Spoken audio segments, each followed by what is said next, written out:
nation's flag. Ready? Begin. I pledge allegiance to the flag of the United States of America and to the republic for which it stands, one nation, under God, indivisible, with liberty and justice for all.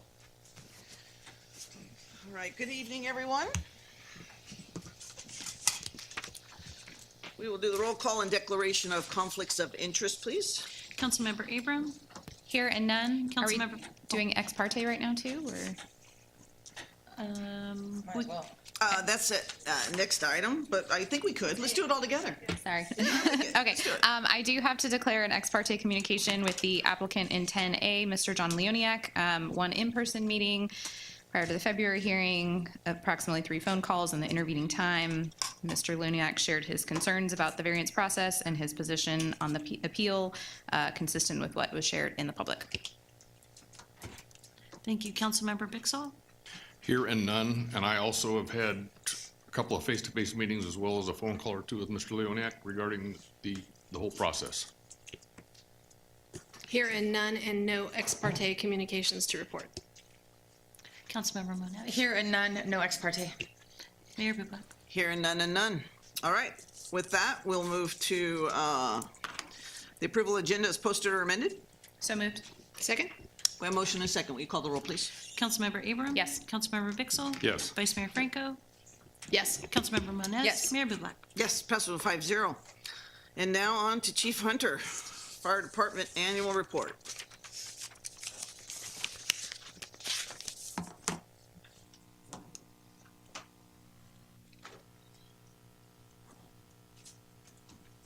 All right, thank you, Mayor, council members, members of the community. Want to present just a report of the events and activities that have taken place in Turlock this past year and review a little bit more information. But before I start that, I want to take the opportunity to recognize Chief Wise. Chief Wise was just sworn in, going from our interim fire chief to now our full fire chief, and we look forward to his leadership. I'll give him the opportunity to say a few things if he would like to. Sure. Good evening, Mayor and Council. I'm very excited to be here this evening as the official fire chief now, as an interim fire chief since last August. Our contract for service down here, we've reached about the 2.5-year mark, and it's just been a great partnership with Turlock. I think we've done a lot of positive things down here to ensure our level of service to the citizens of Turlock. And I just want to say I want to work hard to continue that relationship and that partnership with Turlock, and continue the great service that our firefighters are providing. So thank you. So I told Chief Wise that if he didn't talk about himself enough, I was going to talk a little bit more about him. We're very fortunate to have Chief Wise leading the organization. He comes with over 20 years of experience. Prior to his position as fire chief, he was assistant chief with Modesto Fire Department, deputy chief with Fremont Fire Department. He also was the fire chief with Ceres Fire Department and served as a battalion chief with Stanislaus Consolidated Fire Protection District, as well as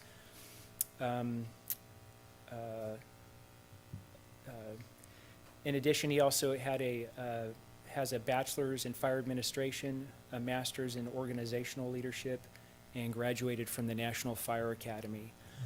I think the leadership and everything that he brings to the organization is going to be a huge asset because he's very intimately familiar with this county, with the organizations that make up MST, and so I look forward to seeing his leadership. So I didn't introduce myself. My name's Andrew Hunter. I serve as the deputy chief with Modesto Fire Department, assigned as part of the administrative contract. And so for some of our new listeners, just to talk a little bit more about that, the administrative contract with Modesto Fire Department was approved by the Turlock City Council in January 2022. At the time, Chief Botto was serving as an interim fire chief, and the department was just completing a fire service master plan and needs assessment to include finding and recommendations for Turlock Fire Department. Interim Chief Botto was also working to fill vacancies in both the leadership and line personnel. And it was during that time that the opportunity to build upon previous relationships that Turlock was part of with resource sharing came available. Now these leadership or these resource sharing partnerships had been in place since 2016, but there was an opportunity to improve these relationships. And so the relationships were taking place between Turlock Fire Department, Stanislaus Consolidated Fire Protection District, and Modesto Fire Department. And these three agencies would be unified under a common staffing model, operating procedures, and ongoing training, among others. And this partnership would reduce costs and improve the services provided to the community. And so when the administrative contract went into effect in February of 2022, we were able to begin realizing some of those benefits to Turlock as well as to the agencies, all of those agencies that were part of it. So the contract was a 4.5-year contract, administrative contract with the option for 2 one-year extensions. And as I mentioned, the benefits are that it supports regionalization efforts, it improves efficiencies, reduces redundancy, and the ultimate goal is that it improves the service that's provided to the city. So this is what the organizational chart looks like within Turlock. The fire chief is Chief Wise. We have an assistant chief position that is vacant. I serve as the deputy chief, and then from there, below me in the organizational chart are the current Turlock City employees, to include a fire operations, a division chief that works in prevention, or a fire marshal, a division chief that oversees training, and then a division chief of operations. If we look where this organization fits into MST as a whole, you can see that this is Turlock is part of a much larger organization that benefits the public as a whole. So within Turlock, every day we have 4 staff stations that make up 4 fire engines and 1 battalion chief, or 13 firefighters. If we look at what we call MST as a whole, we have 27 staffed fire stations, 24 fire engines, 4 trucks, 5 battalion chiefs, 1 fire investigator, and 1 EMS captain, or 95 firefighters on duty. And that is a huge benefit that we see when we have increased call volumes. We're able to adjust resources to fill in gaps to ensure that the public receives the best possible service at all times. So for example, when there's a structure fire in Turlock, all 4 units, if they're in quarters, they'll go to that call. We'll call for additional units that will respond from the closest area, typically that's Ceres, and they'll respond down there. If the fire is large enough that it requires those resources, they stay and they assist. If those resources aren't needed, then a few of those engines will stay available within Turlock to respond to additional calls, thus continuing to provide an effective service for the community. As we look at our call volume from previous year, from that last year, it is down slightly, but it's still trending upward. So with 8,311 calls for service in 2003, our average response time to those priority calls was 5 minutes and 8 seconds, which is very good for a city of this size and with the resources that we have. If we break down the total, those calls a little bit more, to look at them more closely, we had a total of 5,471 EMS calls. The next largest amount was good intent calls, service calls, then going down to false alarms, fires, hazards, no fires, and then other. Like I mentioned previously, call volume is down slightly, but it is trending upward. And that's something that, you know, we need to be prepared for and anticipate. I want to speak next to one of the unique benefits that was highlighted, or a success story with MST. Now, this call took place actually in Oakdale in May of this year. And there was a report of a subject that had fallen into a storm drain that was 12 feet down and less than 24 inches in diameter. A 911 call was made, and the first crew arrived on scene within 3 minutes. A quick assessment was made with additional resources being called. The storm drain is what can be defined as a permit-required confined space, necessitating additional precautions for the safety of the victim and the rescuers. So as a result, a total of personnel on scene amounted to 19 personnel with all of the resources that were called. Something to remember that in Oakdale on any given day, there are only 7 firefighters on duty. So that request was made, those additional resources responded, and they were able to assist with stabilizing the victim that was in the storm drain, and then removing them. They were able to remove the subject from the storm drain within 25 minutes of all the personnel arriving on scene, and within 55 minutes from the time the crews were dispatched. Something else to point out as well is during the same time frame, there were 3 additional calls for service in the area. And this highlights, although this is a unique experience or a unique call type that happens infrequently, we had crews that were immediately available to respond, to assist the subject out of that storm drain and get them the quickest care possible, while still providing a comparable level of service to the community. And although this call type doesn't happen very often, there's calls every day that happen here in Turlock where our crews respond and they give excellent service. But there are times when we have calls that require all 4 apparatus on scene. We're having that additional support from our MST partners to provide service to community just demonstrates the benefit and ensures that our community members have the best possible service. So with that, I'll take any questions. Questions for Chief Hunter? How was our 4th of July? It was busy. In Turlock, just to speak of the number of calls for here, we had a total of 54 calls for service within Turlock. Now, on a normal day, we'll have anywhere from 25 to 32 would be a lot of calls, so 54 calls is a lot. As far as number of fires, we're looking at, and this is everything from something that's reported as a building fire to a trash, rubbish, or grass fire, or an outside fire.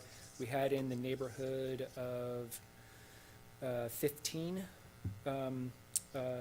call types with fires, so it was a very busy day. During the same time, we also had 32 concurrent calls, meaning that there were 32 calls that took place at the same time. We had 14 multiple resources incidents and 40 single resource incidents. Looking at MST-wide, it was a very, very busy evening for us. There were times where we were stretched very thin with so much so that we had to priority the calls that we go to. It's not very often that the fire department has calls waiting. By and large, we're able to respond very quickly to the calls that come in. Back a couple of slides when you were showing the different calls. It was one that had quite a few. It said calls with good intent. Yeah. So a good intent call, an example would be somebody calls 911 and they say they see smoke, or there's a line hanging from a power line. You know, is it a power line or is it a utility, cable line that is just loose and hanging. So it's, you just distinguish it between any type of call that's non-emergent, that didn't fit into any other of the spots. It's a big number, so. It is. What it was. Yep. Okay, thank you.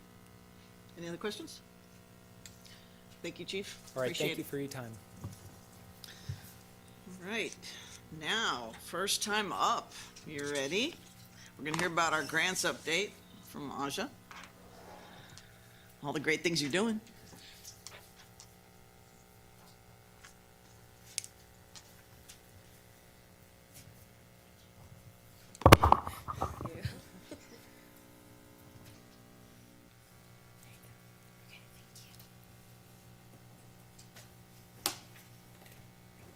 Good evening. My name is Aja Hassan. I am the grant writer in administration for the city of Turlock.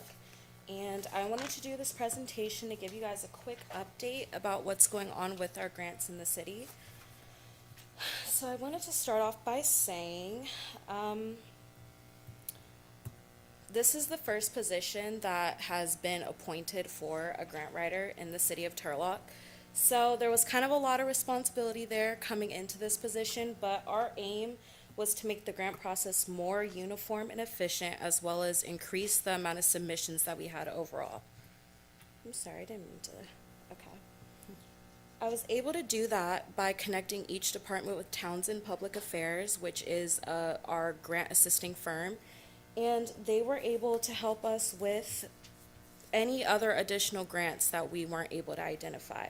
So in the beginning, when I started in August, our goal, like I said, was to increase our submissions and just make it a more uniform and efficient process. And the best way that I was able to do that between the months of August to the end of 2023 was connecting each department to Townsend Public Affairs, like I said. And from there, we were able to compile all of the departmental information regarding their priority projects. And so that includes any projects that they are seeking to get funded with grant funding, as well as any previous applications that they had to help us with the research phase as we're looking for applications. All right. I'm trying to make sure I didn't have, okay, and sorry, this is my first time, so I'm You're doing gonna good. make Yeah. sure that I'm projecting everything. But so Townsend, they provide us with monthly memorandums for our grants, and that's, like I said, any additional grants that we're not able to identify that aligns with our department's priority projects. And once they send over those memorandums, I send it out to all of the departments. They're able to review any of the opportunities, and I also go through and highlight any of the opportunities that I believe possibly aligns with the department or any of the potential projects, priority projects. And so, like I said in the beginning, from August to the end of from August to the end of 2023, I focused on improving the communication between departments and Townsend, and I also prepared for the 2024 opportunities, which leads us to our submissions for 2024. And I'm gonna read this so that I don't miss anything that you guys might want to know. So our first submission was through the Department of Energy with an equipment rebate voucher through the Energy Efficiency and Conservation Block Grant. And so that project for us was to help reduce our energy use within the city. And one of the projects for that was solar-coated windows for the senior center, which is allowing us to utilize the AC less, which is reducing the amount of energy that we're using, as well as LED lighting in the utility maintenance building. And both of those projects were awarded, and so we're going to get fully reimbursed for those projects. And they're in progress right now. The windows, I believe, are fully done, and the LED lighting is in progress.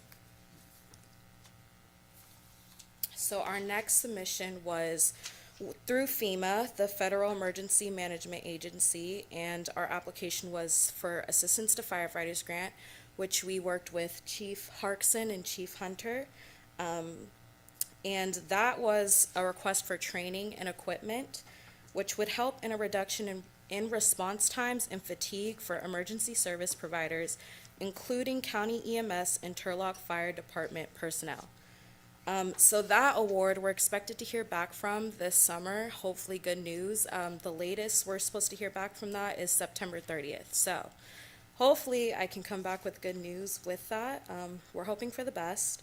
Our third submission was staffing for adequate firefighters and emergency equipment, SAFER, also through FEMA. And this one would staff 9 additional firefighters, which will increase staffing on 3 of the 4 fire engines to 4 personnel, better distribute workload between resources on scene, reduce the need for outside agency resources, and provide an additional staffed company available for system-wide response. So as you guys just heard from the fire department, we can clearly see that they have a lot going on. So this would be great if awarded. We're supposed to hear back no later than July 31st. So again, hopefully I can come back to you guys with great news on that. Our fourth application submission was Arts in California Parks, a local parks grant with recreation. I worked with Juan and Townsend on that. And this one, the project name is called Park Art Odyssey. And this will provide murals at Crane Park, Denelli Park, Broadway Park, I apologize if I'm saying the names wrong, Quail Rand Norton Park, and Brandon Koch Memorial Skate Park. Park Art Odyssey will transform public parks into vibrant canvases celebrating Turlock's cultural heritage, history, and artistic spirit through murals, community events, and interactive installations. So if we're awarded this, and this one we're expected to hear back in September, this will be really cool for the city because it'll be more of an event kind of thing, and just being able to see those murals, like I said, the history, I think it would be great. That was our fourth submission so far, and our last one for 2024 up until now was for the California Advanced Services Fund. Once again, I worked with Juan on that, and Townsend. And that was through the California Public Utilities Commission, and the projects for that was to expand broadband at Marty Yerby Community Center with enhanced Wi-Fi, additional computer workstations, and a printer for educational and administrative needs. And the award announcement is to be announced, so hopefully, like I said, another update for you guys when we do hear back, or at least when we know when we'll hear back. Hoping to have an update for you guys next time. Okay, now moving on to our upcoming potential applications. Our first one being the Beverage Container Recycling Grant Program. That agency is with the Department of Resources, Recycling, and Recovery. The purpose is to promote recycling of beverage containers and reduce litter. Our potential project is water refill stations in the city to reduce the amount of trash and the amount of waste from water consumption. The next potential application is the State and Local Cybersecurity Grant Program, and that would be submitted through our IT department. From the Cybersecurity and Infrastructure Security Agency, the purpose of this grant is to address cybersecurity risks and threats to information systems, and we're hoping to utilize this funding to develop and implement a cybersecurity plan. Our third potential submission is the Safe Streets and Roads for All grant program through engineering, and that is with the U.S. Department of Transportation. The purpose is to fund initiatives to prevent roadway deaths and serious injuries. And our potential project for this opportunity is to create a facility to help manage, I read the wrong one. Develop a local road safety plan for the city. And the final one, it says various because Water Smart Grants has a lot of grant opportunities through the Bureau of Reclamation, and this one is kind of a new project. We don't have a lot of information for this one, but it's a potential project, and that is to create a facility to help manage our recycled water supply. So again, these are great opportunities, hoping that we're going to pursue them, and we have successful submissions with all of them. But moving on to our next steps.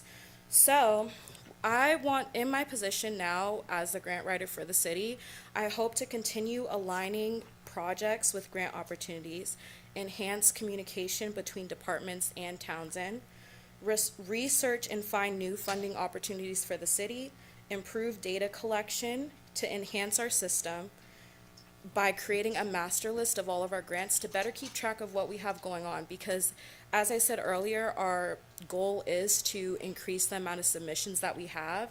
And so we want to have a better way of pursuing these as well as organizing these. So our goal is to streamline the data and make sure that it's more clear as we keep finding new opportunities. And I'm hoping that, like I said, in the end, I can come back to you guys with some great news about our future applications as well as the ones that we're supposed to hear back from soon.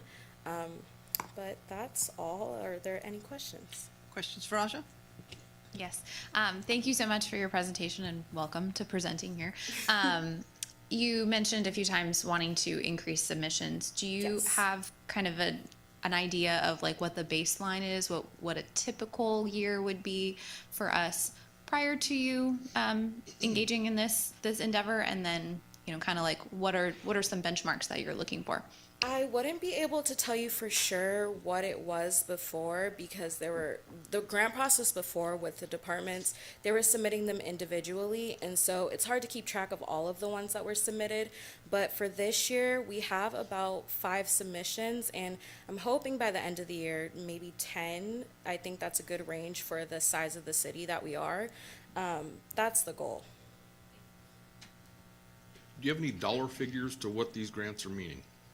Yes, so you're speaking on the ones that we were awarded? Well, submissions. Oh, submissions and awards, yes.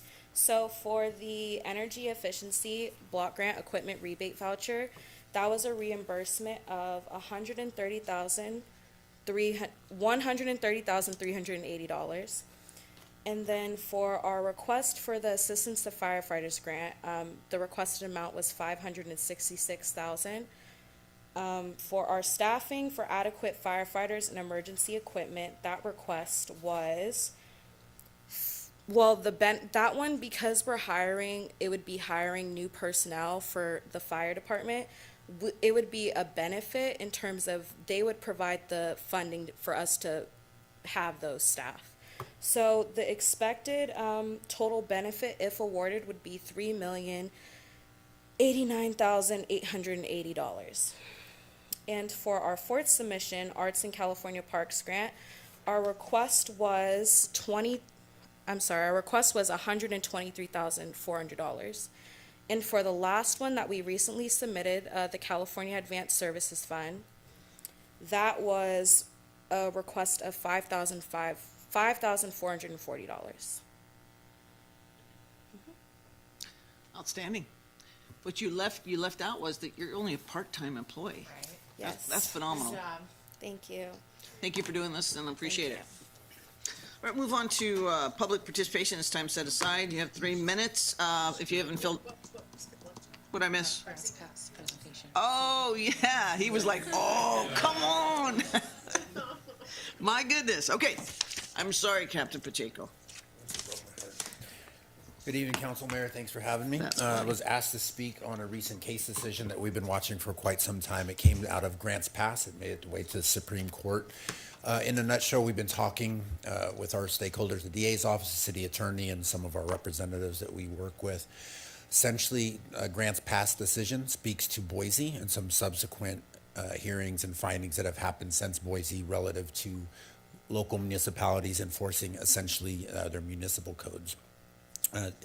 Very closely tied with homelessness, just because some of the municipal codes that we dealt with, it spoke about shelter and bed space. For years, we've been in this environment where there was legal findings that the 9th, and I know the city attorney is going to pull me out if I speak too much legalese here, said that it was essentially cruel and unusual punishment under the 8th Amendment to enforce these when there wasn't adequate bed space available.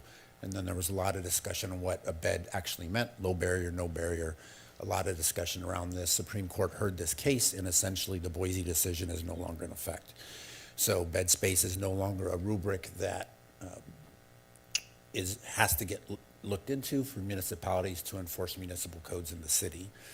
It does not make homelessness a crime. That's a status violation, and that has been ruled to be non-constitutional.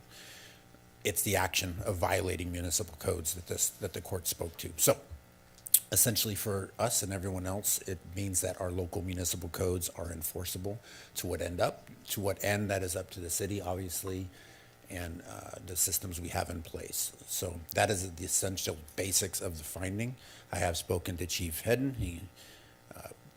We've had some multiple conversations on this. We do anticipate our administrative citations going up. It does free us to be able to do that, but to be clear, we're looking for compliance and balancing the health and safety of all our community members with quality of life issues here in the city of Turlock.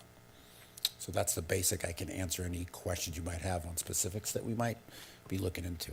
So have you had briefings with the different groups saying, okay, we're gonna use these different ones now, as far as administrative and or just any of the tools we have?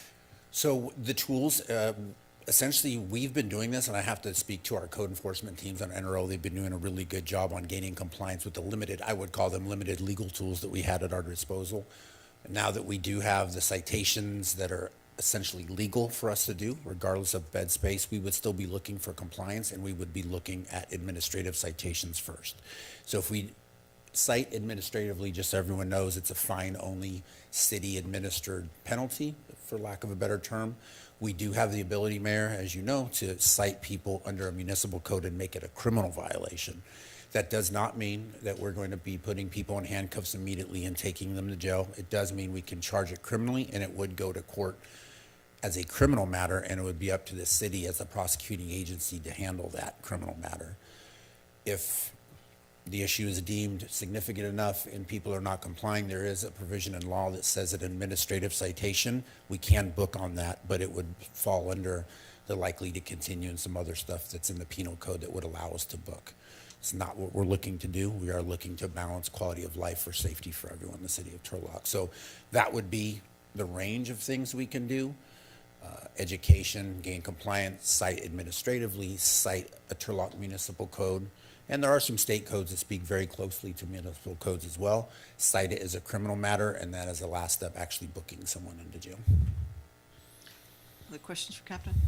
Yes, so since we've kind of been operating under the Boise rubric, like you said, for a while, can you sort of clarify for everyone, are there parts of the municipal code, the Turlock municipal code, that have been sort of frozen under that will, be more active with the citations? And specifically Yes. what those are? Yeah, so the camping ordinance was one that was at the heart of Boise, right? Camping in public spaces. Private property has always been its own thing because we don't control that as a government entity. So camping in public spaces, that was the crux, if you will, of Boise. We have done a lot of education around that space, but yes, we can cite for that now. It doesn't mean that the municipal code was never invalid before. It just means there's less things we have to take into account. So I would point to that. And along with that, we have camping on public grounds, including bringing camping equipment to public spaces. That is in the Turlock municipal code. That is a violation of city code. And again, for grants past, those type of violations have not deemed to be cruel and unusual, just enforcement. So we have a lot of codes, and quite frankly, speaking with our code enforcement unit and our NRO teams, we have to do a very deep dive into our Turlock municipal codes to see which ones are out there that neglect is not the right word, but really weren't of substance before because of Boise. But we have sections on camping, including camping equipment in parks that we would be looking at. You're welcome. Other questions? Yeah, I guess to dumb it down, how do you see this changing for our 6 or 8 officers around the street right now?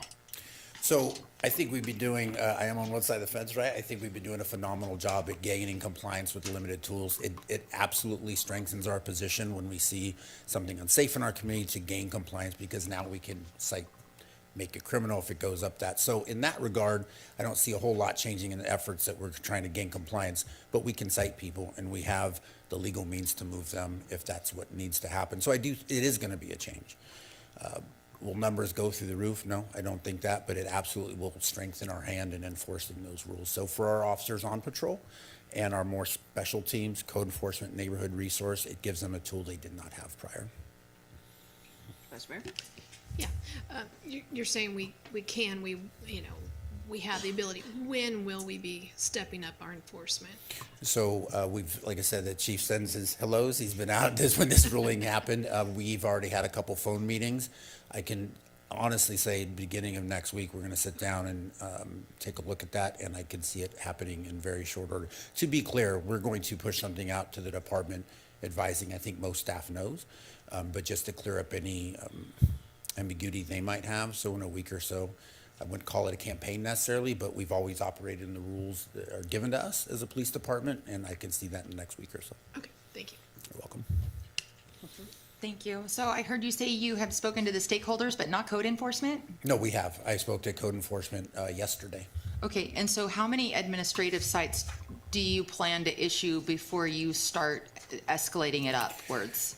So that was something on a process, me and the chief have not had a chance. We talked about that exact matter, but to give it a hard number would be difficult because there might be some cases that are more egregious as an amount of things. So we can, he would not give me a number, and I think it's a little earliest to just arbitrarily pick one.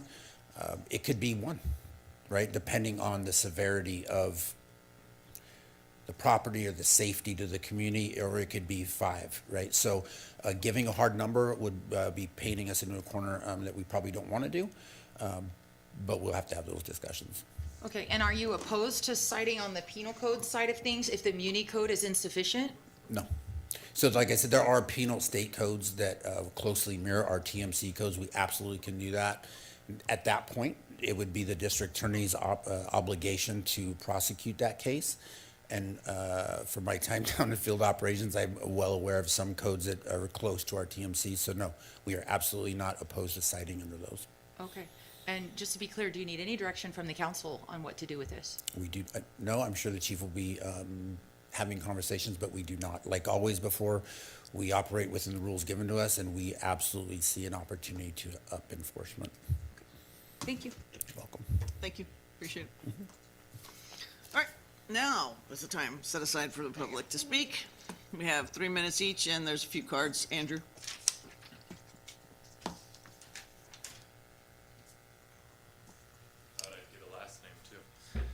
Hi, I'm going to go straight to it. When I was on the city council, I sat in that seat. There was heavy speculation and rumor that Mayor Bublak had promised DJ Franson a contract for marketing services. I went on the record indicating that it was absolutely critical that we provide a transparent and competitive process before awarding that contract.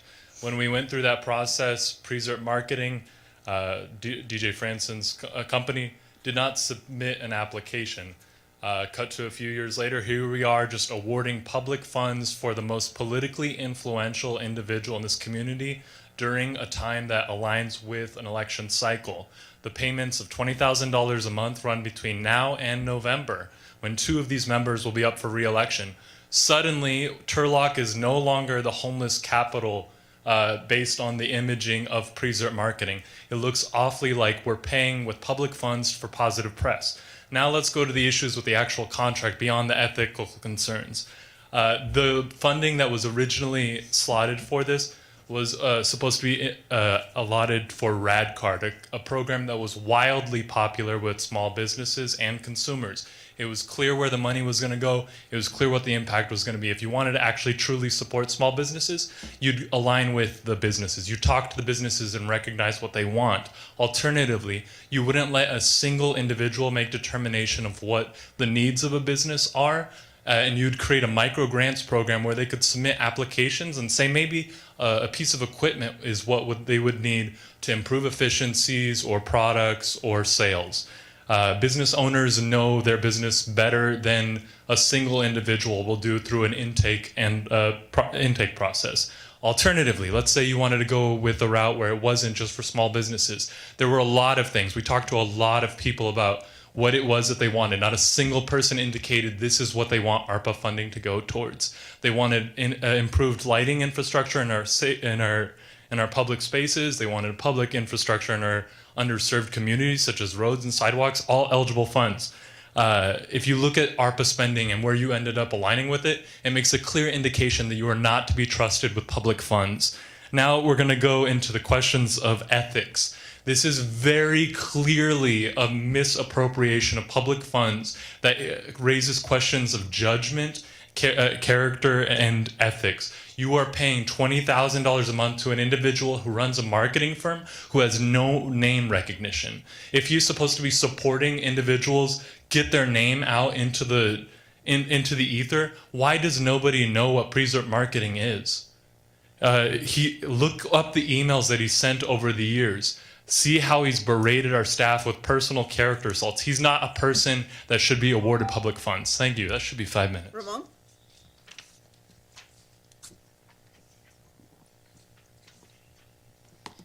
Good evening, council members and members of the public. Again, I missed out on the council meeting regarding the issues that have been happening. And honestly, I got less than 3 minutes, but about that property in Colorado Avenue, I think we should work together with the county to decide where should we put it, because honestly, a lot of people have been telling that it should not be near school, but on the other side, that abandoned building on Olive and Golden State that used to be Juris Pizza, and that's been abandoned for years. I'm not sure if it's a right location or not, but that should be a perfect location, or we can build that center on Monte Vista Crossings, because I still see empty plots of land, and that would be really good for that center to be built because it's closer to homes where families live. I'm not talking about families, but I'm talking about families of the patients. And that area where it used to be a senior center on Colorado Avenue, that should be a nice apartment, affordable housing apartment, because it'll be ideal for kids to go to school, as well as going to the doctor's office and getting the services they need. And also, I need to talk about the traffic issues. My car insurance bill went up again with premiums because what I've been noticing about is car accidents all the time. Also, the road infrastructure does not support the increased number of cars driving by, and I've seen close calls of people running red lights and getting into car accidents. And also, the lights on various streets and intersections, they do not sync well. We need to upgrade the traffic lights. We need to make a road safer. And with the grants at the last presentation, we need more of these grants because Turlock deserves better. We need safer roads. We need better infrastructure that can handle as many cars, especially that we need to handle many cars, and we want Turlock to grow and all. We cannot have road infrastructure that was designed 25 years ago. Turlock is growing. What if Turlock goes to 100,000 residents and we still have 25-year outdated infrastructure that can handle like 40,000 population 40,000? We need to do better. As for the homeless situation, we need to tell the state government and the federal government to reclassify, and we need to open up the state hospitals, because I've been seeing a lot, and it's gonna get worse. That's all I have to say, and thank you. Lori?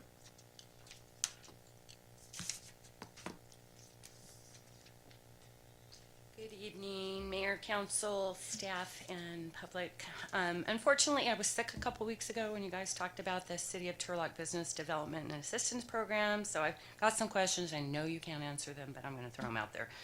When you chose to end the RAD card program, I believe there was $475,000 remaining, but everywhere I'm seeing that what's allocated for this new program is $425,000, so I'm not sure what the difference is there. Also, another numbers question: if the program is limited to 100 businesses and they can receive up to $500 a month, how do we arrive at the 325? Excuse me. Part of the reason the RAD card program was ended because it was only used by 85 businesses, and I think the expectations were far more than that. In hindsight, I think part of the failure was a lack of setting parameters for what a successful program was, and I kind of feel like maybe we're doing that again, repeating that. If a small business spends $500 a month, which I don't even know, there might be businesses that don't even have that, what will be the turnaround time for getting matching funds back into their pockets? The Rad Card program ended almost a year and a half ago. It's kind of frustrating to me that this didn't have a higher priority, and I feel like here we are once again under the gun, which is happening way too often. This program runs out November 25th. That brings us right up to the deadline for ARPA funds being allocated. What if the program fails? Then what happens to the funds? Just some food for thought. Thank you. I have no other cards. Anyone else? Ron?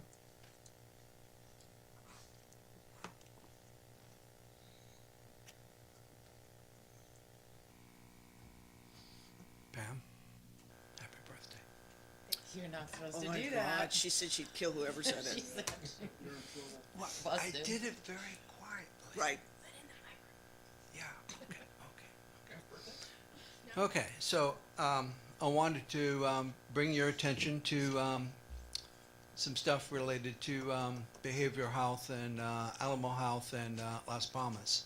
So this email here from April of last year shows that there's evidence that the county behavioral health and recovery services was doing a lot of work with Alamo Health to help them purchase the Turlock Las Palmas Estates facility. Next slide, please. That this is the letter that I was able to get my hands on. I do not have a signed copy of this. I'm trying to get my hands on that. But as you can see here, they were talking about a 5-year contract with them, with Alamo Health for the 89 beds at the Turlock facility.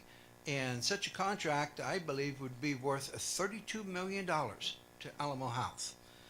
Okay. And this was before anyone talked to the city of Turlock about this. Next slide, please.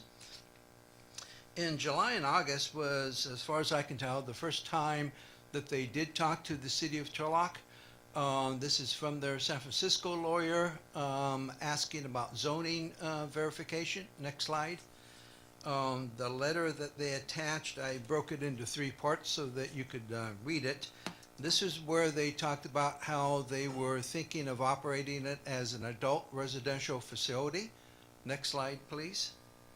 And what they wanted is they wanted somebody in the city to confirm that their assumptions about certain permitting processes were correct. And their main assumptions was that no approvals are required for the proposed use. Next slide. And what they wanted was somebody to countersign it.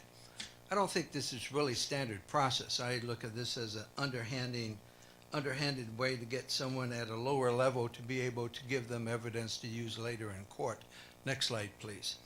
The city responded with a letter back to them telling them, okay, this is the process that you got to go through to get a zoning verification letter.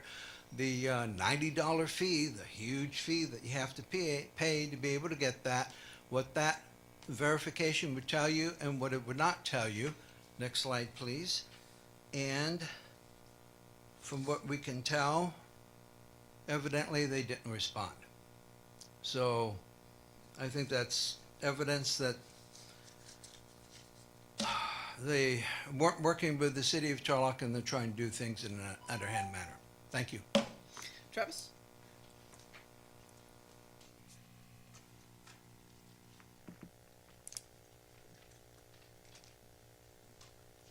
All right, I'll try to be quick. Good evening, I'm Travis Regallo, the director of the Turlock Downtown Property Owners Association. Tonight I'm proud to share updates on our recent accomplishments accomplishments, ongoing projects that reflect our commitment to enhancing our downtown area.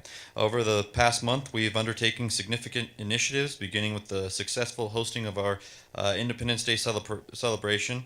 Despite a tight 6-week planning window, the event was a resounding success, all things given. Thanks to the efforts of our community sponsors, city support, I also want to extend a special thank you to Karen Packwood and Juan Vargas for helping bring the event not only to success, but to 2 days of a packed downtown. Thanks to the police department, Mayor Amy Bublak for being able to give an inspiring speech on the fly right before our drone show. And then to our city council members for their active participation and support, and for the fire department and the beautiful flag display that they do for all of our events. In addition to the celebration, we focused on the beautification and maintenance in our downtown district. Tree maintenance, we've had all the trees professionally touched up and pruned right before the parade, removing all the suckers and unnecessary growth. This will not only beautify our space, but also reduce the future maintenance costs, so we're trying to stay on top of it. Light pole painting project is right there nearing completion. This has greatly refreshed the appearance of our downtown. This coming week, and we'll have some dusted dawn sensors put on the overhead lights, so to help be a little more energy efficient. Altogether, they only pull at 800 watts though, so we're still pretty energy efficient. First Street and Center Street, hopefully this month should be getting their light poles to bring them into the district, expanding the reach of the downtown beautification efforts. The flags that got put up and down Main Street, as we're doing that, we're going to go through and inspect everything, make sure that any worn or damaged flags are replaced to ensure the patriotic displays remain pristine and respectful. Our work with the local Scouts and Gardens Club has helped bring consolidated community efforts to beautify downtown, so we want to say thank you to them. The flags will be up from Veterans Day to from Memorial Day to Veterans Day, and then the Garden Club helped with the beautiful summer blossom plants that are downtown. So if you haven't got a chance, go down and look. One last time, I want to thank our sponsors for the event: Vail Creek Jewelry, Stigler Mortgage, Utter Place Cut Steakhouse, Taqueria La Primera, and Turlock Dental Care. Without their support, some of these community events wouldn't go on. So I think it's important to support those that are supporting the community. The TDPA remains committed to working closely with the city to ensure successful and vibrant downtown. We appreciate the ongoing collaboration and look forward to working on future projects to enhance our community's experience. We'll be hosting a public meeting for the recap of the 4th of July and for the upcoming Festival of Lights. So if anyone is interested, please reach out to our website is turlockdowntown.com. Thank you. Anyone else? John?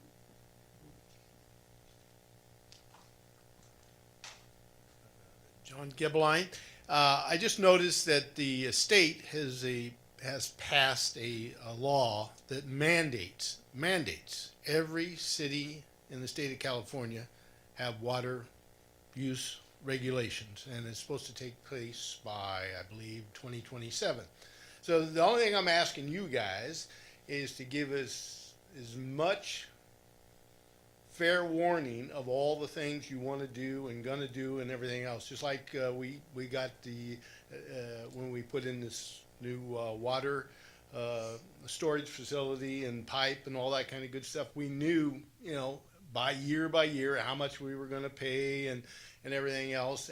But I think it's better to do it as far in advance what's going to do it so people can get used to it. Maybe nothing will change. Maybe everything will be the same. I doubt it, but I think it's important that everybody does, have a shot and they know about it. I'm a big believer in saving water because it is the lifeblood of all of civilization. It's not just Turlock. It's not Stanislaus County. It's the farmers and everybody else in this country and the world. Thanks. Anyone else? Okay, let's close public comment. Bring it back for motion waiving reading of all ordinances on the agenda except by title. So moved. Second. Motion and a second. Will you call the roll, please? Councilmember Abram? Yes. Councilmember Bixel? Yes. Vice Mayor Franco? Yes. Councilmember Moniz? Yes. Mayor Bublak? Yes, passes 5-0. Consent calendar. Are there any items to be removed, or if not? Motion to approve as written. Second. We have a motion and a second. Will you call the roll, please? Councilmember Abram? Yes. Councilmember Bixel? Yes. Vice Mayor Franco? Yes. Councilmember Moniz? Yes. Mayor Bublak? Yes, passes with a 5-0. All right, final readings. This is a second and final reading of an ordinance amending the Turlock Municipal Code, building cycles to just one. So I'll open it to the public. Anyone wishing to speak on this? Okay, close public hearing and bring it back. Motion to approve. Second. We have a motion and a second. Will you call the roll, please? Councilmember Abram? Yes. Councilmember Bixel? Yes. Vice Mayor Franco? Yes. Councilmember Moniz? Yes. Mayor Bublak? Yes, passes with a 5-0. All right, public hearings, item A. This is continued from several different times, and this is the Mooneyham Court concern. And we'll start with just identifying that the applicant will have 10 minutes to address the council, and if someone else wants to speak in support of denial, then they'll get, the applicant will get an additional 5 at the end to cross-reference that. Sorry, okay. So, Ms. Warner, thank you. Good evening, Mayor Bublak and council members and members of the public and staff. I just kind of want to briefly go over what the project was and that what we had seen before. In December of 2023, Mr. Leoniak had submitted a variance for a accessory structure on his property to the Planning Commission, and we had heard that in December. The Planning Commission denied that variance. So he did apply for an appeal. He appealed to the City Council. City Council first heard the appeal in February of this year.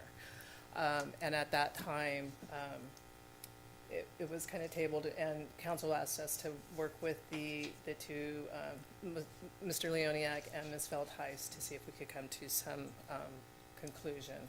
We did meet with them in April, and unfortunately, at that point in time, we could not come to an agreeable outcome. So just to kind of go through it real quickly for council again, the project is on Mooneyham Court, where the red star is.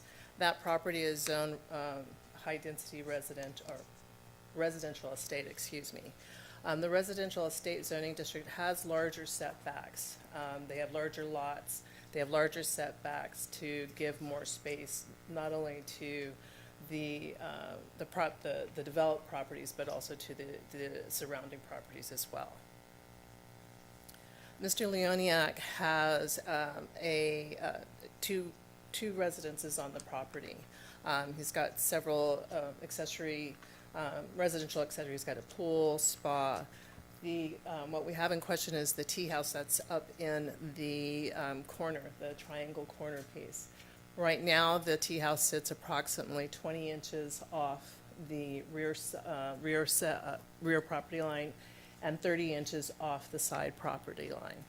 The setbacks for an accessory structure in a residential estate are to be 10 feet. So Mr. Leoniak has asked had asked the Planning Commission to grant the variance to allow the structure to remain at the 20 inches and 30 inches. And at that point in time, the Planning Commission denied that variance. So the Turlock Municipal Code does give us guidelines as far as accessory buildings and structures and what those setbacks of those structures are. So in our typical residential estate or low-density residential, your typical single-family lots, a structure that is over 7 feet can be a maximum of 5 feet from the side and rear property lines. That is different from what our residential estate lots are, which is that 10 feet in the rear and 10 feet on the side. So just reflecting that the larger lots do have larger setbacks. So as I said, we did meet with Mr. Leoniak in April and Ms. Veldhuis, and unfortunately we could not come to a conclusion. But this is just the tea house is approximately 13.5 feet tall. It does sit on a concrete foundation, so it might be a little bit taller than that. But it should be, the setbacks for that residential estate are 10 feet from the side and rear. So with that, I'll take any questions. Questions for Ms. Warner? Okay, we will open it for 10 minutes to the applicant.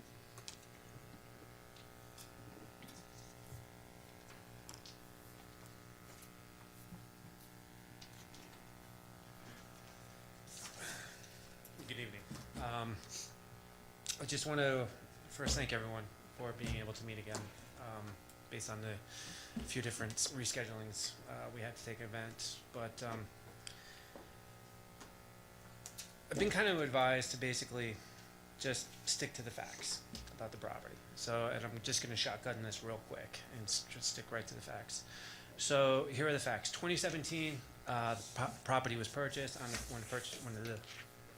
the property was purchased, there were 3 structures on the property.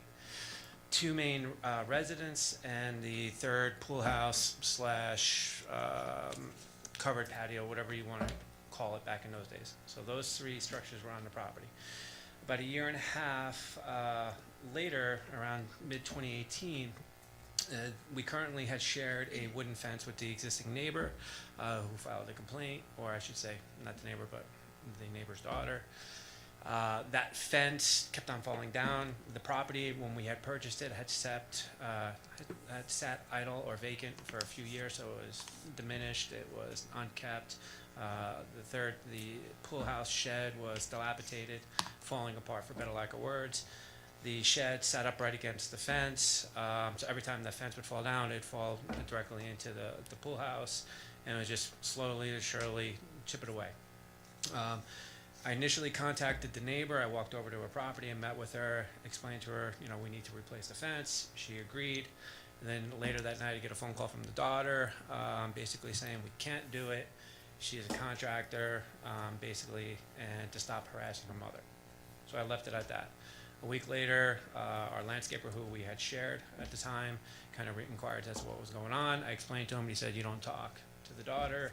You talk to the son," because at that time the neighbor had onset dementia and she didn't have all facilities there. So I talked to the son, explained to him the situation. He said, "Go ahead and do it." So I went back, spoke with the neighbor, and we agreed we were going to continue to put up the block wall, the fence. But unfortunately, in order to get access to the fence, we had to then, at that point, take down that accessory structure. The accessory structure that was already there was falling apart. It was unsafe. So we removed the accessory structure, keeping the foundation, keeping most of the support structures, basically salvaging everything that we could. Fast forward about a year, it took about to get the rest of the fence up, got everything up. Right around that time, we decided to go ahead and start remodeling the backyard. Then pandemic hits, COVID hits. So basically, when the pandemic hits, we decided what are we going to do with the structure. Our world got turned upside down, as some of you might know, what my wife does for a living. So we decided to take advantage of the situation, and when we were rebuilding the structure, to sort of give it a meditation feel for it. So it was a place for her to go and sort of like unwind and relax away from the day-to-day stuff she dealt with at the hospital. Fast forward about another year, the complaint comes into the city. The daughter files the complaint. I knew exactly where it came from. I verified in multiple sources where the complaint came from her family members and outside of the family. And that's when the process started. I initially contacted the city, and I was told, and I spoke to someone in the building department. They said they pulled the permits. They said they couldn't find a permit for the existing third structure on the property. And that there was an existing permit for the pool that we had in place, but it wasn't closed because it wasn't closed, and they no longer had the records. And then I had asked, is it possible that the third structure was maybe part of the pool permit? I said it's possible. So then I tried to contact all the major pool manufacturers around to try to find out if we could find the existing paperwork. No one kept the records that long. Now we're going almost close to 20 years. So I took it at face value that this, there was no permit for it. Now started the process for the variance. Again, fast forward, and here we are today. Then after the planning commission, the denial of the planning commission, they gave me a 10-day window to file the appeal. So during that time, I was actually starting to do my due diligence a little bit more because I didn't realize what I could find out and what I couldn't find out online. And then that's when I started doing some research, and then that's when I discovered that indeed there was the existing permit for that third structure. But not only did it have the existing permit, but everyone in our neighborhood that has an accessory structure that is obviously not within the setback requirements, because our backyard, my lot is 18 feet wide. Doesn't really give you much room to play with. And so everyone else has extremely narrow backyards. That structure, along with, and if you bear with me for a second, I don't know, I sent this out last time. I don't know if everyone still has a copy, but basically, real quick, here are copies of every permit for every accessory structure within my neighborhood. And everyone that you will see is not within the setback requirements has a permit for it. But somehow, based on the city protocol, they were supposed to have a variance if it's not within the setback requirements. So somehow 20 years ago, every one of these accessory structures also got a permit without a variance. Even to the point, one of my neighbors, I have two existing original owner builders.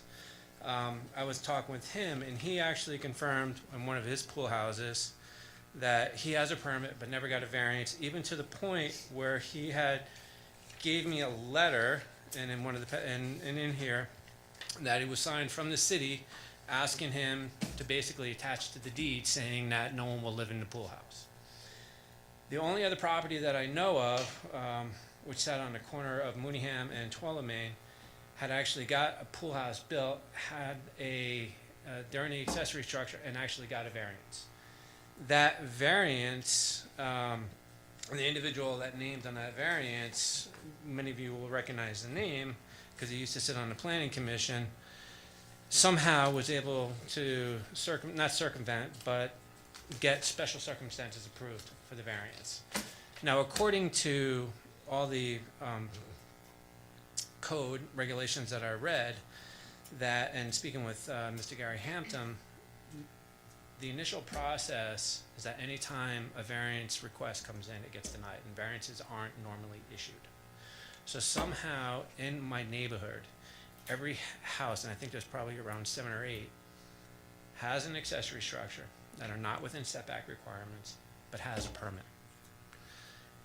And we were going back and forth with the city and Mr. Hampton, and actually I had met with Katie Quintero a while back ago, and right shortly after the initial hearing from the planning commission that was denied, that and I explained to her and I showed her what I discovered through these other permits. She confirmed, yes, those were the permits, because I'm looking, and there's been a lot of question whether it's the permit or not the permit. One of the things that basically was the aha moment, because if you look at the main permit for 2560 Mooneyham Court, on the second page, it says testing electrical main line running to pool house. If you look at the dates of the permit, the main permit was filed in 04. The pool permit was filed in 06. That pool house existed in 04. And according to the research I was done, the developer of the property built everything all at once, knowing that he was going to put a pool in later down the road. And then if you look at statistically, if all the other 7 properties within my neighborhood were able to get a permit right around the same time, why wouldn't the structure, the third structure on my property, have a permit as well too? So during the remodeling process, I don't want to say remodeling process, but renovation process,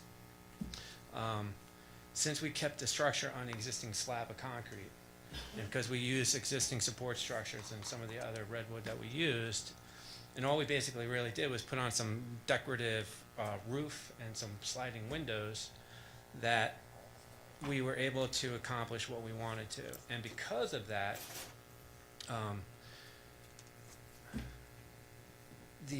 I apologize, I'm just beyond exhausted right now. I know I understand I'm rambling. At the end of the day, you know, the permits were there. We renovated the structure to accommodate everything that was going through with us in the pandemic. And the city council is aware. I mean, it's the same backstory we've been saying since day one. I don't know what more to say at this point. So, thanks. I apologize for rambling. Sorry for your loss. The next is on this one. Hello, I'm here. Okay. All right, Yeah, that's too loud? Go ahead. Okay. Hi, this is Janine Veldheis. I'm representing my mother. Okay. Okay, all right, just checking. Okay, all right. Number one, I think I've given packets to Adrian to hand out to each one of you. Yes. Okay, so, number one, the tea house is just too massive for the site. We've got a sitting area back there that was existing, and we feel like it's an invasion of privacy. The fence, if you can see in some of the photographs, it was originally a wood fence, and it was higher, and it was replaced with a lower cinder block fence. I think my mother was kind of coerced to saying, "Oh, it's gonna be a better looking fence. Just let us do it." I think the purpose of replacing the fence was because John was putting in the tea house, and the pool equipment was moved over to accommodate the tea house. Sorry. And also, the roof line of the tea house, if you can see in some of the photographs, is actually on or over our property line. And if we need to do a survey, we'll do a survey to see, if he's encroaching on our property line. And, my last point is, would each one of you want John's tea house in your backyard right up against the fence? And that's pretty much all I have to say. All right, thank you. All right, anyone else wishing to speak on this item? Please. Mr. Scott? My name is Rob Scott, and I'm his neighbor. And I just want to let you know that that building did exist. The original pool house was there when Jerry built the house.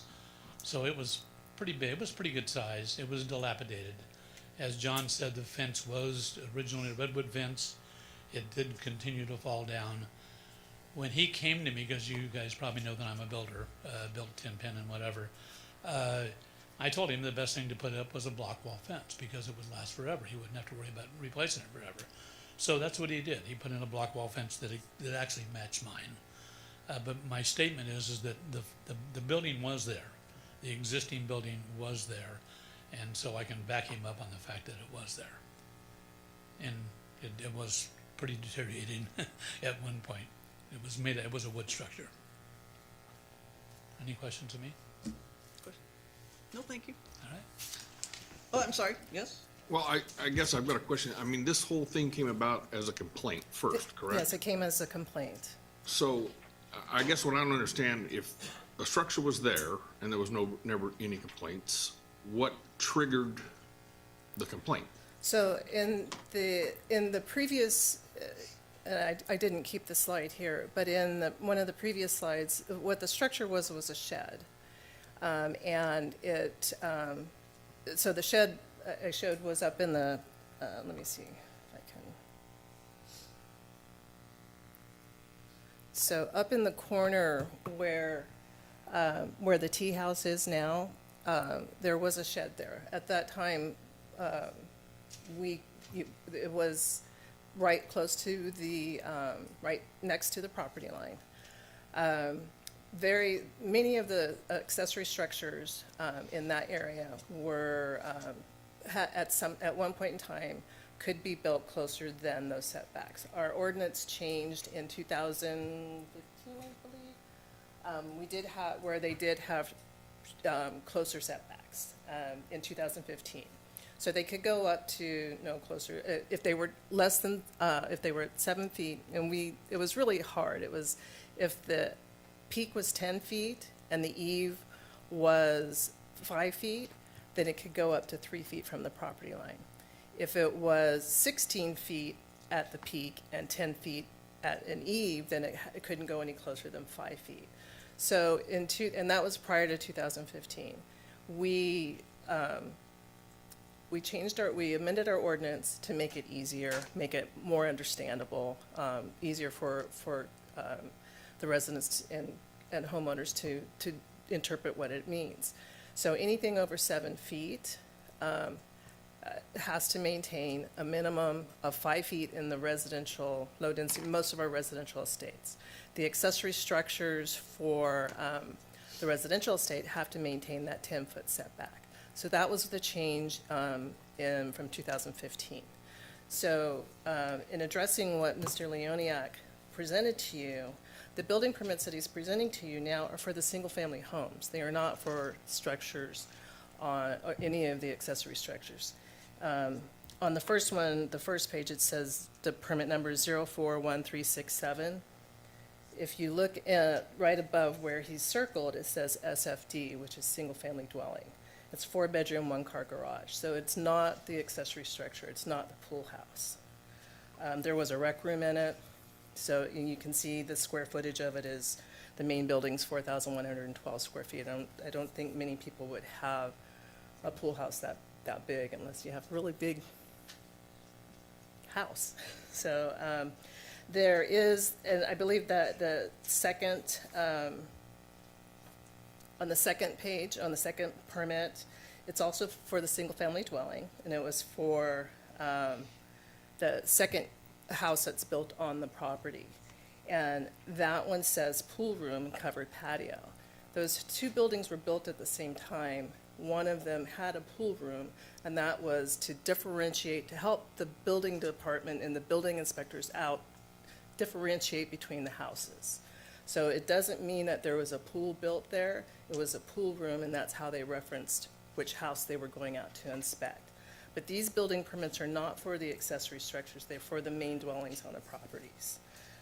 In one of the pictures that, I think in one of the pictures of the packet that Mr. Leoniak just handed out to you, one of the color pictures shows the shed that was there.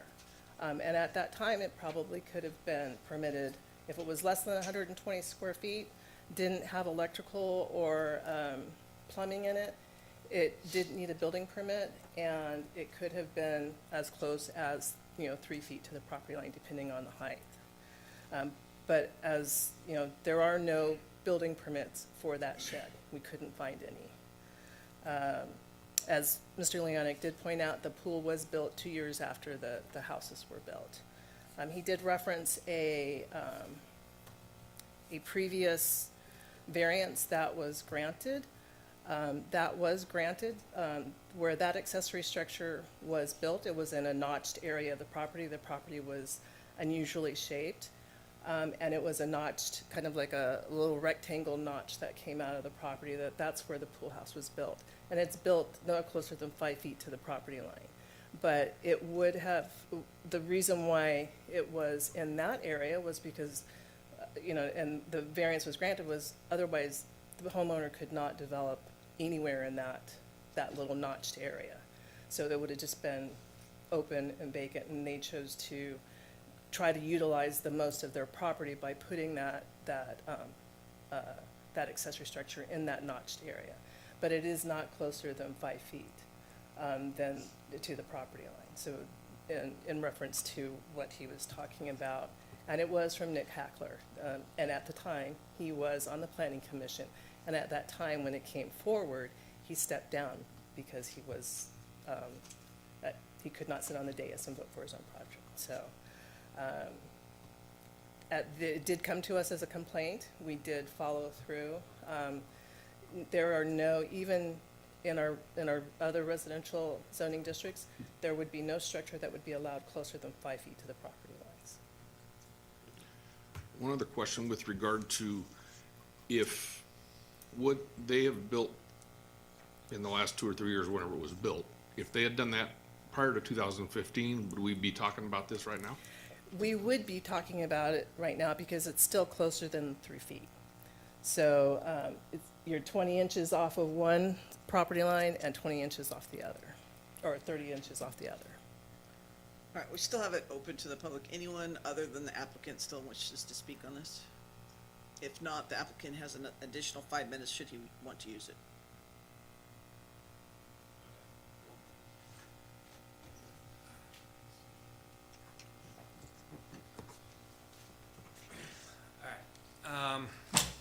So to basically go through again, when we purchased a property in 2017, 3 structures, she's referencing that the second house, the 2562, has a separate address. It's a separate residence, has its own separate utilities, power, water, gas, has its own separate power panel, sub panel, gas meters, everything like that. There's never been, I don't know, understand why it would be considered reference a pool room or a pool house or add a pool bath. All right.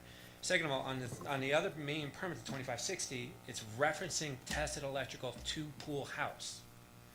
The only thing that was from 2560 to the pool house was the lights in the pool terminated on the end, a conduit on the side of a house and ran to the control panel back into the pool house in the corner of the lot over there.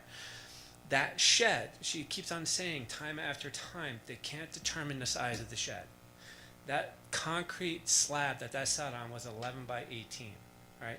It was a substantial size shed. If you look at the picture that I supplied, there's a piece of plywood, which is a 4 by 8 on the side of the shed. You could clearly see that roof is much taller.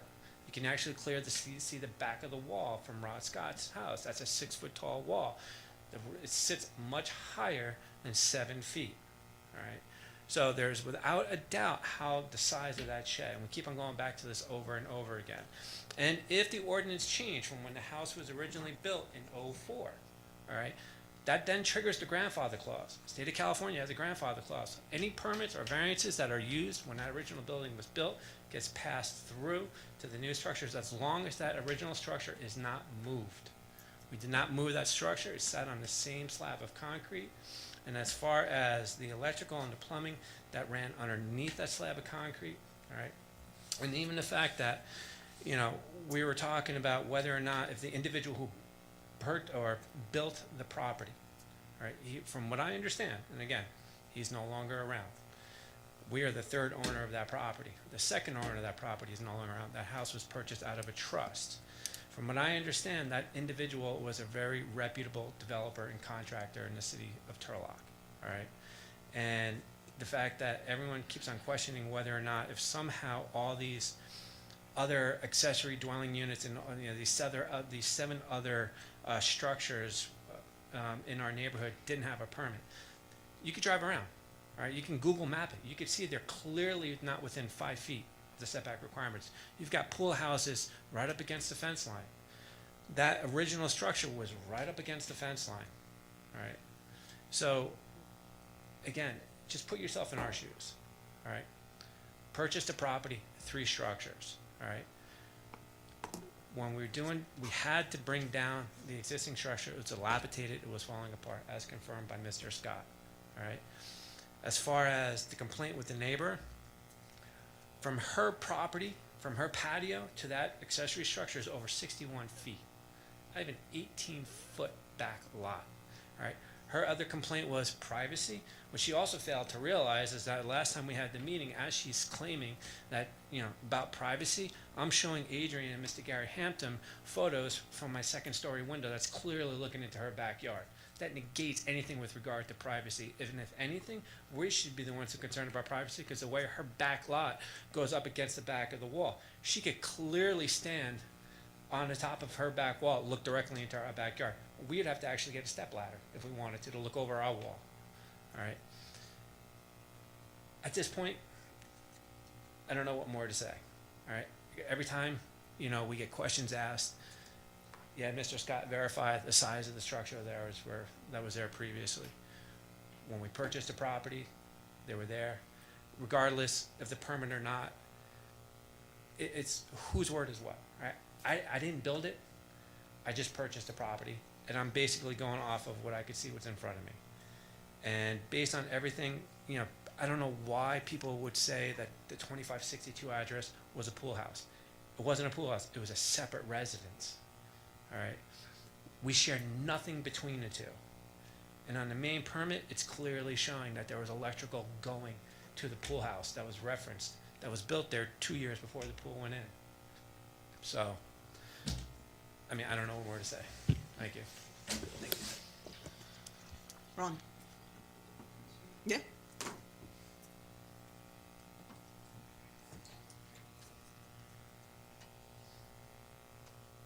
Thank you.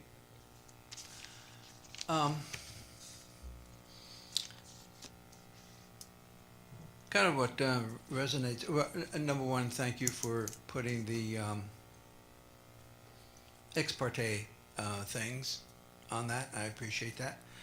I would also ask the city manager if we could reduce the cost of the appeal back to what it was. Okay.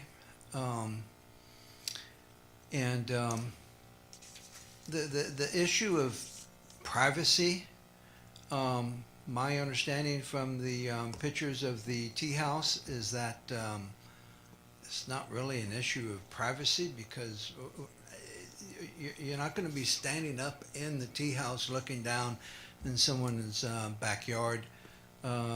Like the gentleman just said, they can see into the neighbor's backyard from their second-story window. Some of you, I believe the mayor lives in a two-story place, so probably there's windows that you can look into the neighbor's backyards, they can look into your backyard. I mean, that's, I think, kind of a bogus argument. And as I kind of said before, this whole thing just really is irritating. Just seems to be someone who wants to hurt someone else for whatever reason, I don't know. And it has taken a lot of staff time, and you've done a good job, I told you that before. But that costs us taxpayers money, and I don't appreciate it one bit. So that's my message to the person who didn't bother to come to the meeting. Thank you. Anyone else? Okay, we're going to close public comment and come back. Questions for Ms. Werner? The slab was on the slab previous to the tea house. Was it a pool house or pool shed in our documents? What we gleaned from when the pool was built, that slab was where the pool equipment was originally. There was some documentation that I think the gas line or something to the pool equipment was running under the slab. So the pool equipment was in that area. When the shed was built, if it truly is 10 by 18, then it would have required a building permit, and we don't have one. Thank you. Other questions for comments? Well, I've got a question, actually, maybe for Mr. Petrolakis, with regard to the change in ordinance and what he brought up as the grandfather clause. I foresee the city getting sued one way or the other, depending on what we come down tonight, and that is bothersome. You're a land use attorney. How does that work? Very poorly in some instances. Not all land use neighbor disputes have a resolution in city council chambers, which is part of what we're dealing with here. And so before I answer your question, so there's no permit for a structure on the slab or whatever that we have, okay. And so therefore we wouldn't have a record of, there was a structure there, we wouldn't know what the setback was, I guess. We don't have any record of that. Okay. I think it's an unfortunate situation, and it's hard, it's hard in many instances. I don't think anything I've heard applies, right, to this, and we have an added thing here of a variance can't grant a special right, and so I have talked to the appellant a few times about, what the documentation. I think he's done the best he can. Or none of those permits are for ancillary structures, or? Out of the ones that we Yeah. discussed, there's a permit for a pool, for a gunite pool, but everything that I see is for single-family dwellings. So they're actually the permits for the homes. Yeah, so it's hard to get from here to there. I think that, really the only thing I could think, if the count, again, you're the bosses, the only thing I think that if you could look at the area in its entirety and really we've got a lot of anecdotes and things about what's out there, and apparently the setback requirement did change at some point. So I could see a factual situation that might lead to a possible resolution, but probably not in the context of a variance, because a variance can't grant a special right. And so for that, you'd really have to know what's gone on out there and when things were built and what's permitted and what's not permitted. I could come up with hypotheticals for you that might lead to the need for a different kind of result, but we haven't been presented that kind of evidence that I know of. Did he answer your question? No, I don't think so. Really. I achieved my purpose then, really. So. It was All the right. grandfather in clause. He was one of the. Well, but what's grandfathered if there was no structure there, right? So maybe you have a slab, and that's why I was asking those questions. I'm not sure, I'm not sure what we're being asked to grandfather if something was, and at this point, I don't even know if it was a constructed thing or a rough shed. I don't know what we're talking about, really. And so if there's no permit for that, I guess if everything was built out there with no permits in the past, right? And they violated the setback requirement, again, it's like a law school question, I could get to a scenario where something might be warranted, but I don't think the staff or the attorney's office has seen that yet. Okay, then I can go back to the question of the structure that was there that was dilapidated, falling down the fence. Okay, that, obviously, there was something there. The slab was there. It obviously didn't meet the setback requirements at the time, assuming it's the same slab. And, I take your word that that's what it is. I'm not sure what is generating the whole thing to start with, if it didn't cause a problem prior to the remodeling of the thing. Well, go ahead. Let me just finish. Yeah. As my understanding, if your structure is less than 120 square feet, you don't need a permit. But are there still setback requirements for, your place to put your lawnmower? What I think of the shed is a, place to put your lawn equipment and that kind of thing. So, Yes, there are still setbacks required. It doesn't, if it's under 120 square feet, then you don't need a building permit for that, but unless there's electrical or plumbing, but Right. it would still have to maintain the setbacks for the zoning district. And that prior to 2015 is where the change come? Yeah, Or- the ordinance was amended in 2015. So again, back to what you're talking about grandfather clause, does that, Prior to the Right, 2015. so it was prior 3 to feet, 2015. 36 inches. Yeah, if a structure was 10 feet at the peak and 7 feet at the eaves, you could go up to 3 feet to the property line. If you were at anywhere between 10 and 16 feet at the peak and 7 and 10 feet at the eaves, you had to maintain a 5-foot setback.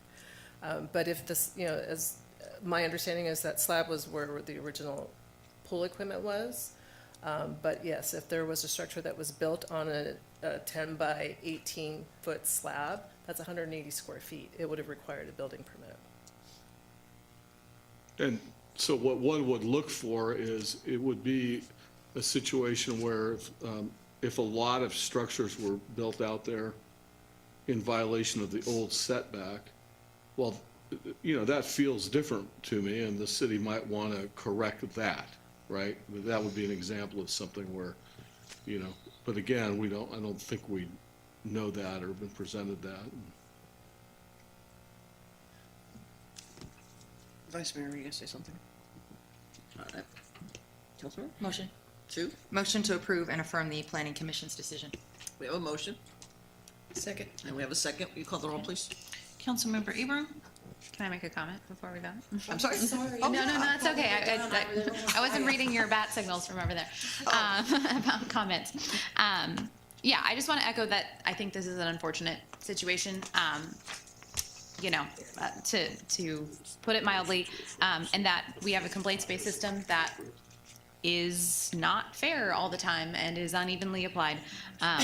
But, you know, looking at these 6 facts, I come back to the special privilege part, and I think it's too big and too close. So I very much empathize with the situation you're in, the frustration, the financial hardship that this is. If this were 5 feet away, I would feel like this could maybe be a different type of discussion, but it's too big and it's too close. So the motion is to deny the variance and uphold. It's written planning backwards, commission. so if it's a yes vote, the appellate is denied, the planning commission's decision is upheld. Okay, yes. So if I could just, if that's the will of the council, then we need to have, and that he's going to have to maintain the setbacks, and we would probably need to have, and I'll defer to our city attorney, our building inspectors at some point in time, a time frame of when that will be moved or removed, and the appropriate inspections to ensure that the Yeah, setbacks that's are not being here met. this evening, so No, okay, just go do it the way you always do it. okay.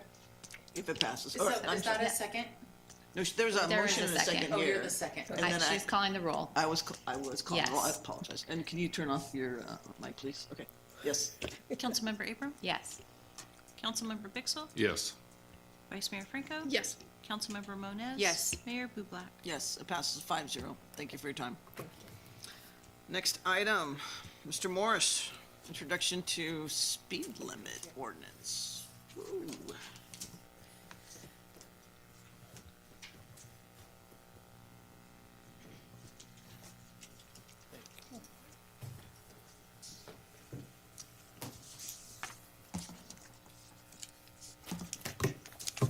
Good evening, Mayor, council members.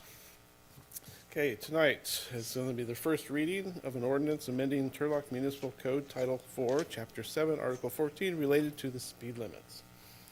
Okay.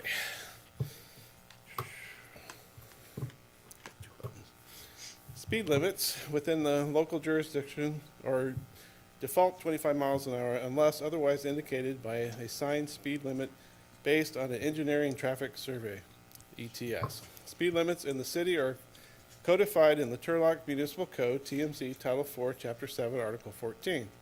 Current speed limits are based on a study dated August 5th, 2014. The validity of the 2014 ETS study was extended to August 5th, 2024 by a past city engineer.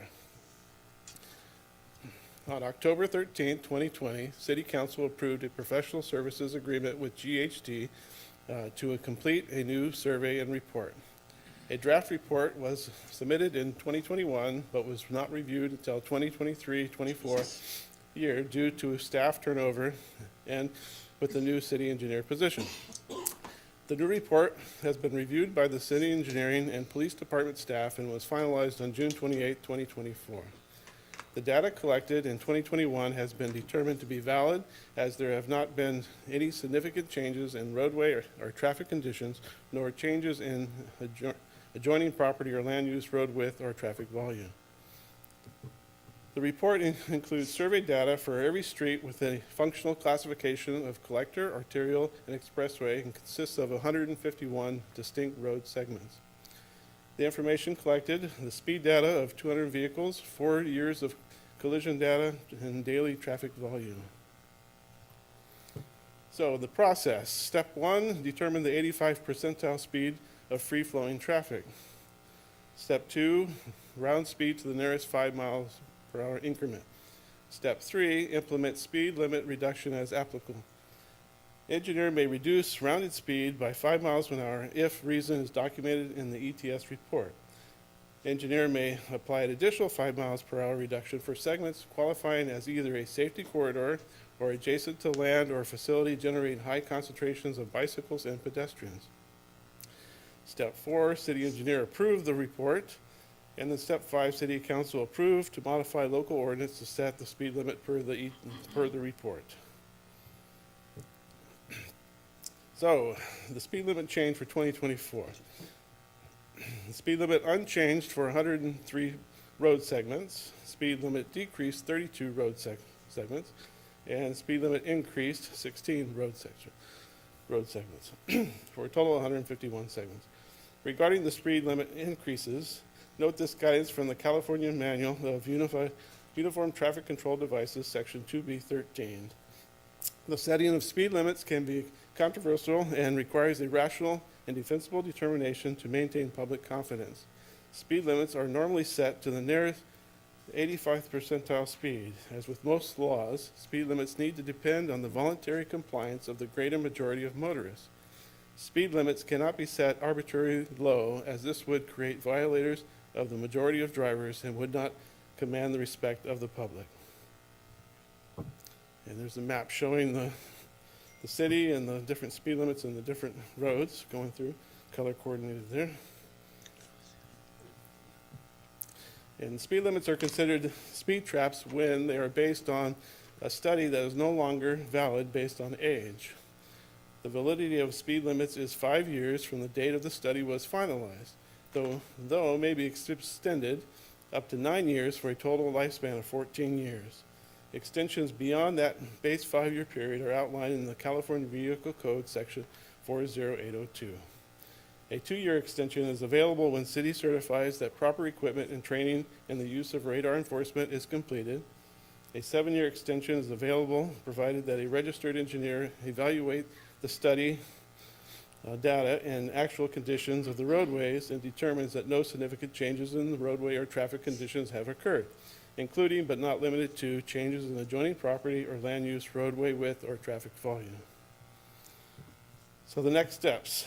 July 9th, first public hearing. July 23rd, second public hearing and a recommendation adoption of new ordinance setting speed limits. And then in July and August of this year, city crews make necessary adjustments to the speed limit signage changes. So, that's the end of the report. Questions for Mr. Morris? I do have a few questions for our viewers, Okay. whoever are out there. Because I think that, well, I mean, I found this, reading this very interesting and also a little frustrating to see how, what has to go into our speed limits. And I think there's maybe going to be some public surprise about like why this was 25 before. Why is it going to be 30? I live on a residential street. So that leads me to my question that, can you just clarify for the audience that just because you have a home on a street does not make it a residential street as per the statutes, and it might be greater speed limit than 25 miles an hour? Yes, residential streets, as you build the subdivision, cul-de-sacs, so everything's 25. But as you start moving out, as they start going through and hitting the collectors take them to the arterials take them to expressways. So as the road, more volume of traffic is on the roadway, that classifies and moves it up. So even though your street might be residential, but the volume of traffic isn't just your little segment of road, it's accumulation of others coming through. So that's why it could be more. But the 85 percentile speed, the critical speed, is at the speed at or which 85% of the sample speeds were observed. The 85 percentile speed of a spot speed study is the primary indicator appropriate speed limit for a section of roadway. So that's one of the bases, that's where they take that number. So if you got 37, they'd round it down to 35. If it was 38, they'd round it up to 40. But then you have an option of moving it down 5 miles per hour And then if you wanted to go another 5, you have to classify it as some kind of a safety corridor, bicycle safety corridor. And then there's also the 10-mile-an-hour pace speed. The 10-mile-an-hour increment range of speeds containing the greatest number of vehicles in nearly all cases. The 85 percentile speed and the recommended speed limit lie somewhere within the pace. So it's the most volume is in that 10-mile-an-hour pace range. So you also look at that, and then also the collisions for that road segment. So there's all that data you have to look at and then determine. Yeah, definitely. There's so much that goes into it. And so just to put a little finer point on it, like your Turlock city government, we can't just decide up here that like there's a house on that street, it should be 25 because that makes the speed limits unenforceable. Correct? Okay. Yeah. So thank you very much for explaining this and for fielding all my questions earlier today. Any other questions for Mr. Morris? Okay, we'll open it to the public. Anyone wishing to speak? Bill?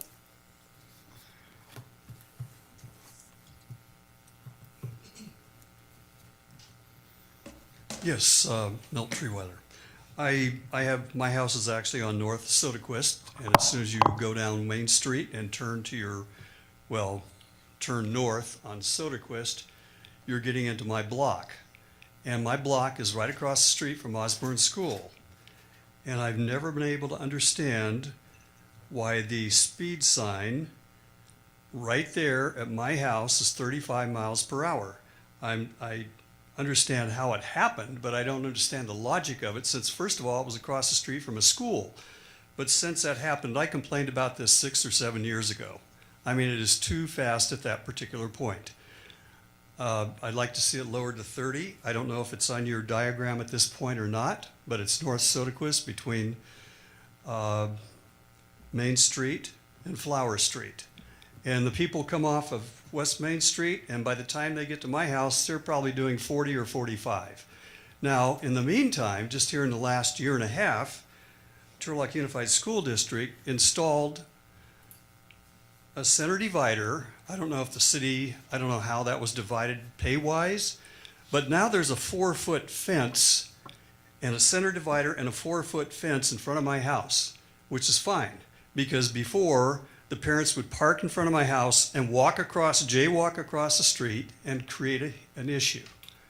But what has happened now is the cars, it's narrowed the width of the road, and the cars are coming through there. We've had 4 fence crashes. I mean, a car crashed going south, crashed into the fence, and ended up in my front yard on the other side of the street, went right through the fence.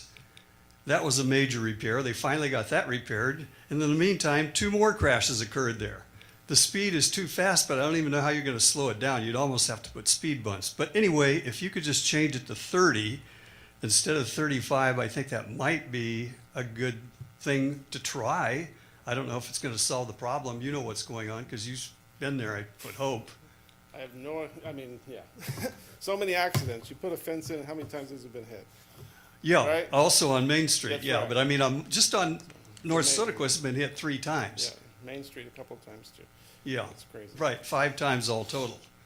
So it just seems like it's an issue that we should do something about. And I would just like to see the speed lowered to 30. Maybe people would not speed up to 45 by the time they got to my house. Thank you. Anyone else? Okay, we're gonna close public comment, bring it back. Comments and/or motion? I'll make a motion to approve. Well, second. We have a motion and a second. We call the roll, please. Councilmember Abram? Yes. Councilmember Bixel? Yes. Vice Mayor Franco? Yes. Councilmember Moniz? Yes. Mayor Bublak? Yes, passed 5-0. Thank you, Mr. Morris. All right, there are no action items. Mr. City Manager, there's written items. Is there anything else to be spoken of, sir? Nope. All right. Councilmember comments and announcements. No, hold it. What happened? I need an update on my pool. Okay, you want that. It's on the agenda. Well, Fisher. yes, but Fisher. Mr. Fisher. Good evening, Mayor Bluback, council, members of the public. I just want to give a brief update on the Columbia Pool project. And I got a video playing. There's going to be some better pictures at the end to kind of tell you the progress and the milestones that we've achieved since we brought this to you last. Our engineer, Randall, has worked hard with general contractors to make up some of the time that was lost during the wet. Fortunately, we're dealing with another weather emergency, which is the heat. So we're doing everything we can to make sure that everyone gets a full 8-hour day. So it means we're starting a little earlier and finishing on time. The major milestone is that the concrete's been poured, as you can see. This isn't traditional. This is hand poured. It's pumped over and hand troweled into place. So it was about 300 yards of concrete that they finished over 3 days. So that's like 30 truckloads of concrete that went into that, and they finished the pool and the surge tank at the end. Some of the other things that we've done with the underground plumbing and the electrical completed that allowed us to get to this point. We're focusing on the above ground plumbing and electrical conduit. We've completed by the end of this week. The masonry portion of the wall's been completed. We're expecting next week they'll get started on the top portion of that. It'll match the existing fencing in the area. The water main and sewer connections are nearly complete.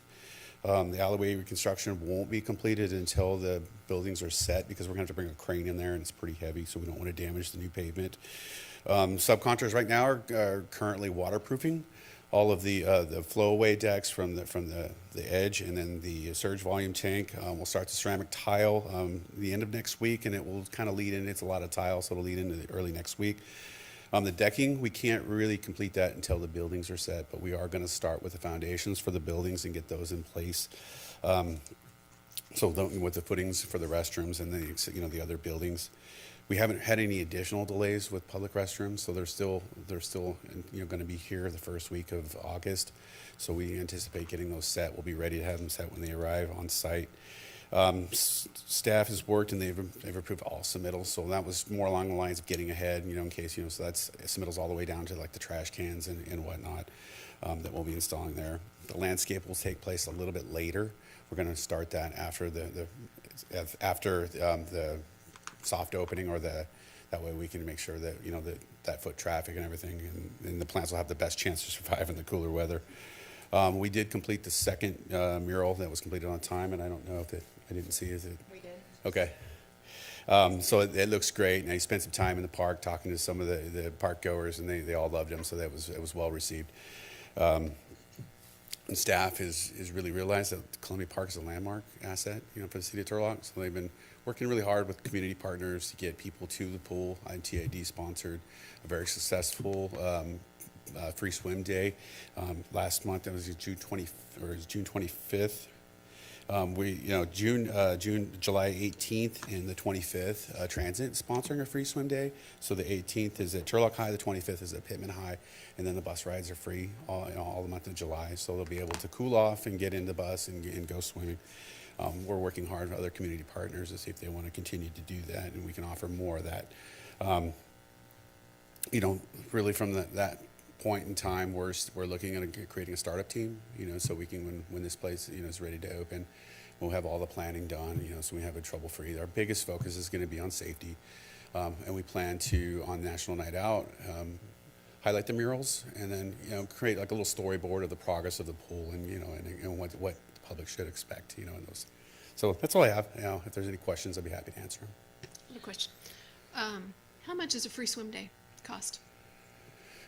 Roughly, No. yeah. If somebody wants to purchase, like the last one is about $340.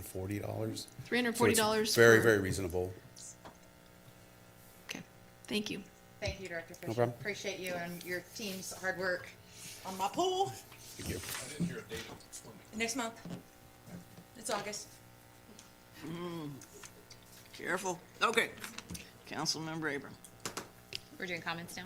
Sure. Oh, I just wanted to say, thank you to the Turlock downtown property owners who've already left, but they did a great job with the Independence Day. It was a lot of fun. I think it worked out great to have it in the evening. So I hope the city can continue to partner with them because they really add so much to our city.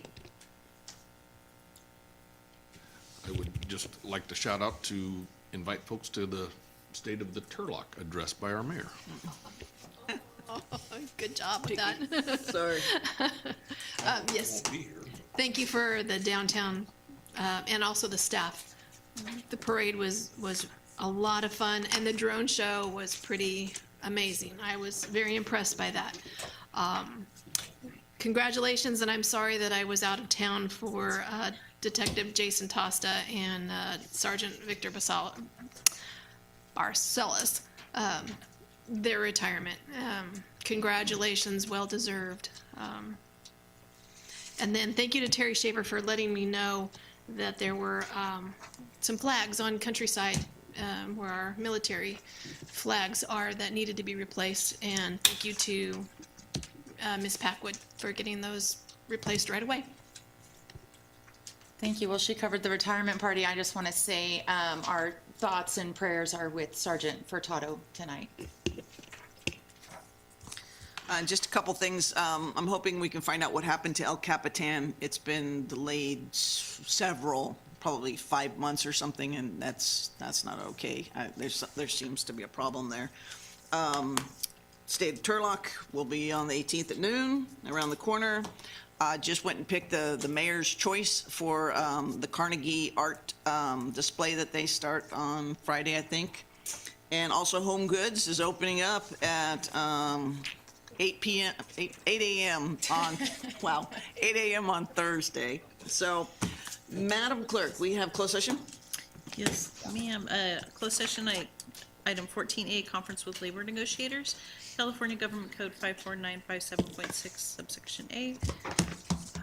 Let's see, agency designated representative is Deputy City Manager Sarah Eddy. Employee organizations are Turlock Associated Police Officers, Turlock City Employees Association, Turlock Firefighters Association Local 2434, Turlock Management Association Public Safety, and Turlock Management and Confidential Employees.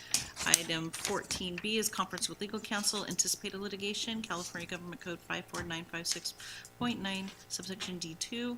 Potential cases 1. Item 14C, conference with legal counsel, initiation of litigation, California Government Code 54956.9, subsection D4. Potential cases 1. Outstanding. All right, we will report out should there be anything. Have a safe night.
but I mean, I'm just saying. All right, we're back from closed session. Mr. Petrolakis. Yes, Madam Mayor, the report out of closed session is the council has voted unanimously to authorize the initiation of litigation, giving that discretion to the city attorney. The particulars of that litigation would be available upon inquiry once the case has been filed and served. Thank you, sir. All right, we're in adjournment. Thank you.